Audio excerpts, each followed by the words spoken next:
Со почетокот на учебната година, опасноста од заразни болести со оглед на високите температури може да биде ризик за децата во училиштата доколку не се внимава доволно на личната хигиена.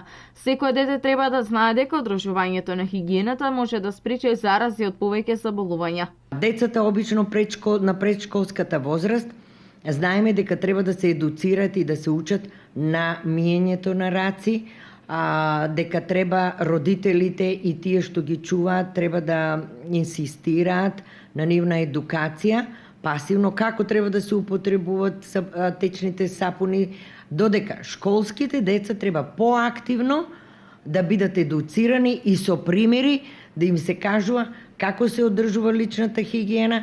Треба во тоалетите да има течни сапуни, средства за дезинфекција и хартиени брисачи. Дека раците, рековме дека и отпорано, дека раците се обично често пренесување на многу заразни болести, меѓу кои што се хепатитот А, значи заразната жолтица, исто така на многу вирусни заболувања, ентероколитите меѓу кои други и многу други заболувања.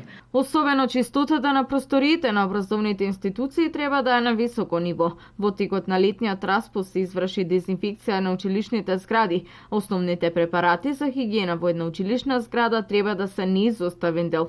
Значи хигиената која што се луѓето кои што одржуваат хигиеничарите во школските средини кај децата треба да бидат запознаени, едуцирани за средината таму како треба да ја одржуваат хигиената.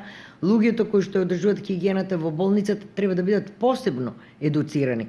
Значи во Европа има сервиси за се различито. Значи различно е одржување хигиена во болница, различно е во школски установи, различно е за хигиената која што се одржува во домашни услови. Сега во 21 век, за да објаснуваме дека личната хигиена, дека треба туширање, дека треба миење на раци, дека треба течен сапун, дека сапунот не е дезинфекционо средство, дека сапунот само механички ги отстранува нечистотиите, додека дезинфекционото средство е друго кое што ги убива бактериите.